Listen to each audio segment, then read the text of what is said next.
What's up, everyone? CryptoSavy here. I hope everyone's having a fabulous day. We're going to take a look at our daily update for Bitcoin and Litecoin. And if you like daily updates, definitely make sure you subscribe to the channel. Hit the like button and leave your comments down below. You guys that have been doing that have been helping out tremendously. That helps the YouTube algorithm get the videos out there. Also, I want to remind you guys there's a free Discord group in the description below the video. Definitely check it out. It's an awesome community. If you're looking for a community to hang out and talk about crypto, let's get on with the video.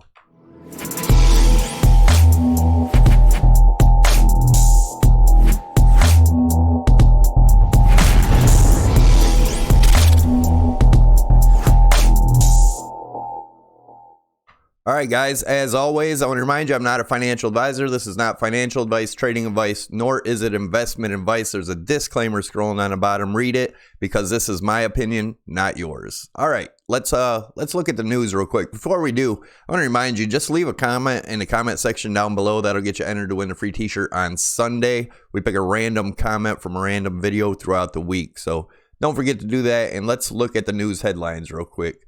Bitcoin's next peak may only be 80,000. Peter Schiff, Bitcoin wallet vanishing act. Yeah, did you see this about Peter Schiff's tweet saying, you know, something got screwed up on his wallet or whatever? I'm sure he forgot his password, or it's just another scheme of his to try to get people to respond to his Twitter and get more tweets or whatnot. But regardless, he doesn't say what wallet it was or any of that. And he's also said plenty of times before that he doesn't own Bitcoin, doesn't want to touch Bitcoin, but yet he had Bitcoin. Whatever, Peter. Anyways, let's read a little bit more. 5 major Bitcoin trends. And the reason I go over this news is just to see what the headlines are, to kind of get a feel for the sentiment of the day. Bitcoin made early investors stinking rich, but it's no something. Forget the halving. This could be what sends Bitcoin over the moon. So, kind of bearish, bullish mixture. Let's look at the fear and greed index. It's at 48. It dropped 5 points from yesterday, so leaning more towards the fear. And let's look at the longs versus shorts. So the total of Bitfinex, BitMEX, and Binance longs versus short is 65.22% longs and 34.78% shorts. We all know Bitfinex longs are crazy stupid. All right, looking at the monthly, I have this line here. I did move it. I readjusted. I zoomed in, got everything as close as possible. As you can see, we got declining volume within this formation, which seems to be a falling channel or a bull flag. So the top of this for the monthly, if we close the monthly over the $9,200 range, and we actually close up there, guys, that is extremely, extremely bullish in my opinion. And that's the last close of November's. That was the top of November's body, the close there. So it also lines up with the top of this resistance line on the top here. So that's what we're going to be watching for the monthly. Let's look in the weekly. And if you guys haven't seen yet, go back in yesterday's video or, a couple videos prior to that. Any of those will show you why I have this 11-1 here and this symmetrical triangle drawn in here and what I'm thinking and how I got the measurements out of it. As you can see, this is more looking like a falling wedge within the weekly. So it's a little bit different than looking on the monthly. I'm really going by the monthly because we haven't had any breakout volume really in this formation at all. So that's more what I'm steering and gearing towards. Let's look at the RSI on the weekly. As you guys know, we have this red trend line here, which is support and resistance in the weekly RSI. We capitulated down below it back in 2013. You can't see it on the Coinbase chart. They didn't have the data then. But we popped back through in 2015, came back down, tested for support, and we continued all the way to the 2017 bull run into the 2018 bear market, where we capitulated back down below it again and popped back through and tested it for support, and we have gotten support. So that's where I'm at with that. Let's look at the daily, and we'll talk about what I'm looking at here. So I am short-term bearish on the daily, at least. If we look at this as a rising, broadening wedge, possibly with the two thicker white lines, and then we have this thin white line in here, looking at this as a rising wedge. And if we took a measured move of that to where we broke down here, as you can see, we came back up and retested it and got resistance. But that would get us down to the 0.618 fib, which is around the, and I'll put a target in there just so we can keep that in mind. I'm not saying we go there, but that is a point to definitely watch. Let me get that orange. There we go. That's the 0.618 fib. As you know, this is the golden pocket zone where we have been getting support. We did drop below it, but got bought right back up. And the other more bearish case scenario is a measured move of that as a falling wedge. And if we were to take a measurement from the widest point, if we broke down past that 72.55 range, we could be looking at the 5400. And guys, if you've been watching, you know the 5400 is the 0.786 Fibonacci retracement of this whole move here from last year. So that is my lowest worst case scenario, guys, is a 5400, which is the 0.786. And let's zoom into the 4 hour now. Well, first let's take a look at the RSIs, or I'm sorry, the EMAs. Sorry guys, I'm kind of wishy-washy here.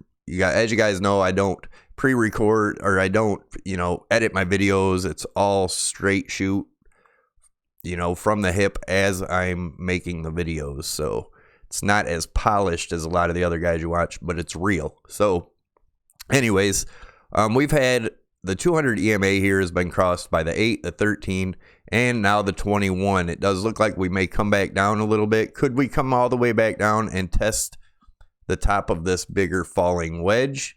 That is a possibility, and that would get us to, and we'll get more detailed targets in the 4 hour, but that could go as low as the 8200 to retest the top of this. And if that breaks, then I'd be looking at this neckline here at 7680. If that breaks, the 0.618 at 72, around the 7255, 7230 range, right in there actually. It'd be closer to 7230. If that breaks, like I said, we'd be looking at these lower lows. But let's go into the RSI, see what that's telling us. We did get rejected at the top of this resistance line here in this rising channel.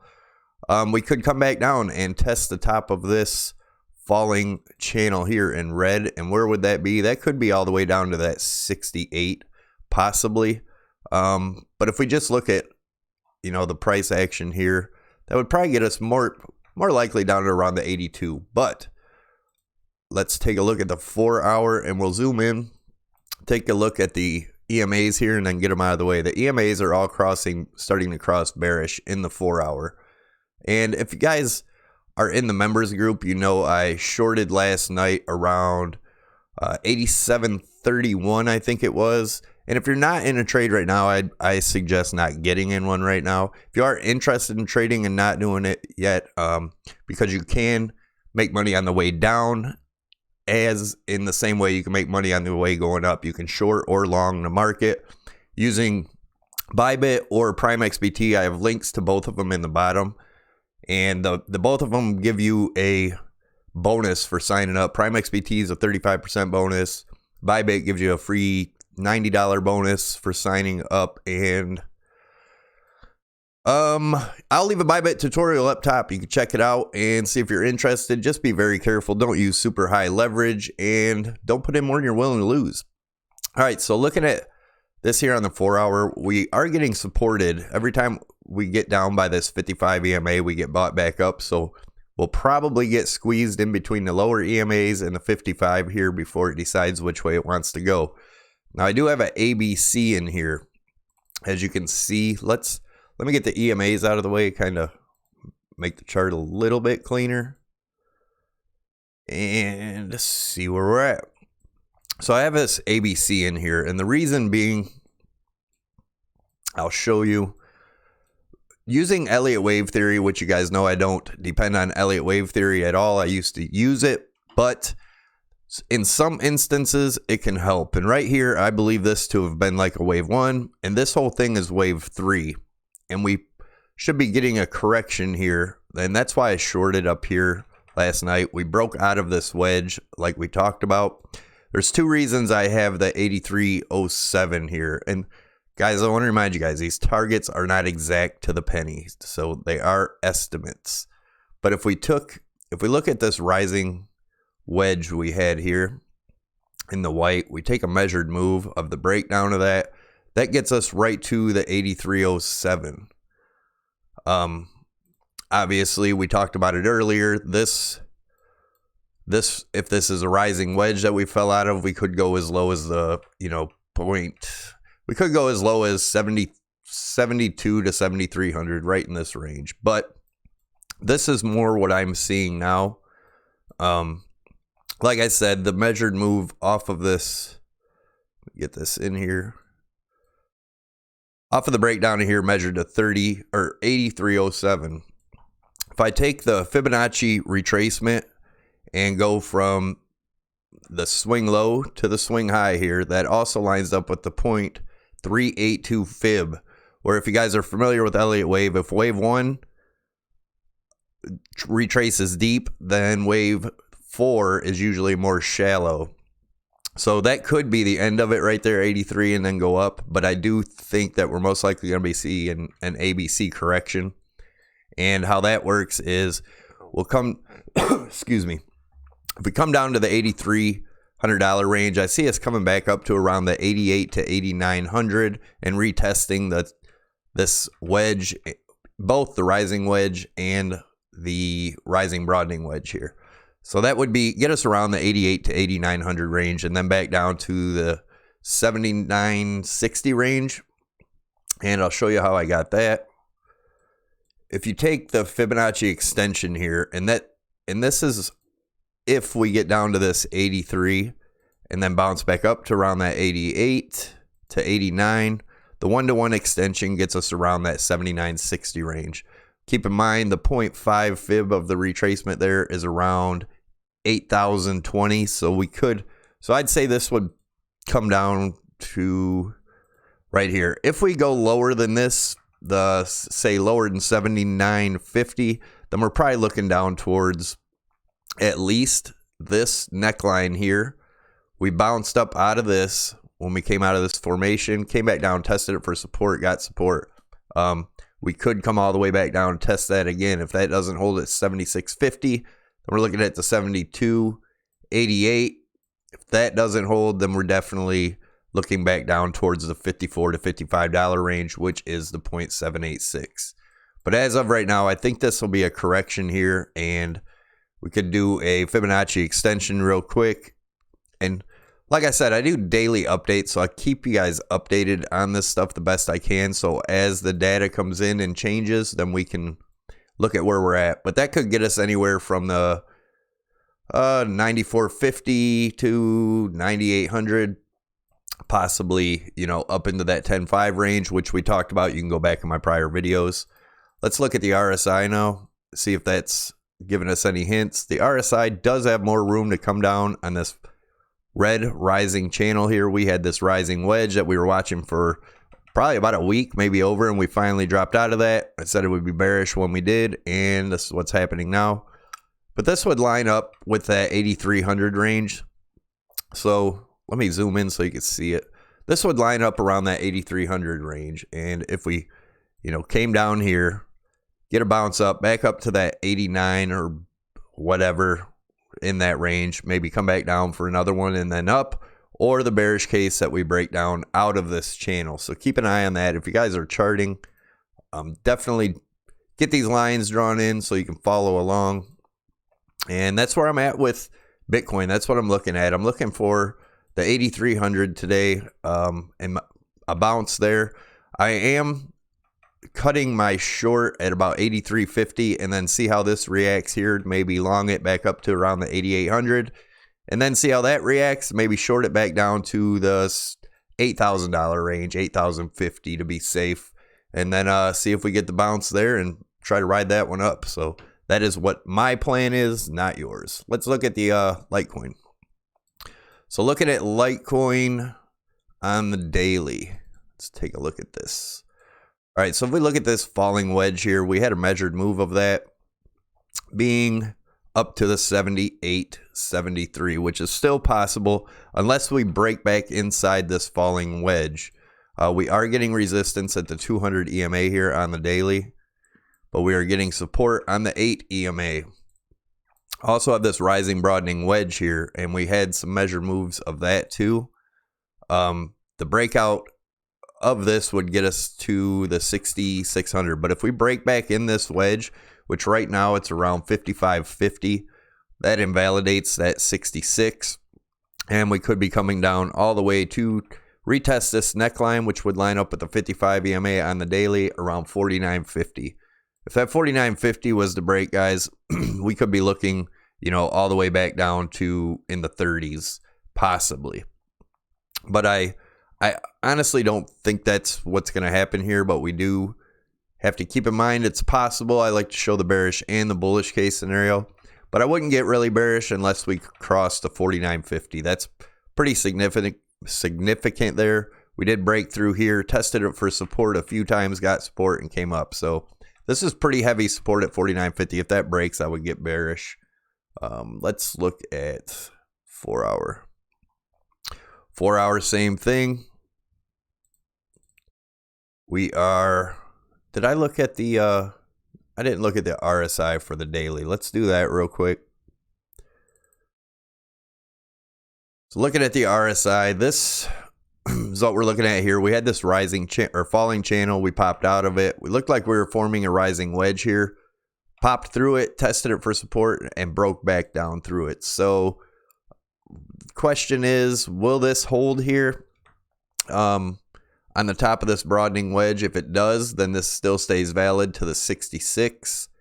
If not, then we could be looking at that. Like I said, the 49.50 range is a possibility. Now let's look at the 4 hour. And we'll look at the 4 hour RSIs, and they are turning bearish right now. We'll see if they cross the 55. If we get the 8 to cross 55, that'll be our next move down. Most likely, as you can see in the 4 hour, the 200 EMA lines up at that 49.50. So that's a definite possibility, guys. Also, let's take a look at this as a correction possibly and see what that leads us. The 1-to-1 extension gets us right there around the $50 range. So if this was a ABC, that's what I would be looking at. Like I said, we'll do daily updates. We'll keep up on this. I don't think it's going to be too crazy. I think we might get this drop quick, but yeah, just make sure you subscribe to the channel. Hit the likes. Leave your comments down below. Let's look at the RSI on here. The RSI, as you can see, I had this wedge drawn in here. We had a falling broadening wedge. We tested this top for resistance a bunch of times, got resistance. We tested the support down here, finally broke through the support. So it does look like we have further down to go, guys, in Litecoin. Like I said, looking at the 50, around the $50 range, most likely the 49.50, maybe a retest of there. So that's where I'm at with it. I appreciate you guys stopping by. Don't forget to like, subscribe, leave your comment to enter the winning free t-shirt. And yeah, that's about it. I will see you guys later. Maybe a live stream tonight. Not sure. I'll let you guys know. Take it easy. Have a good day.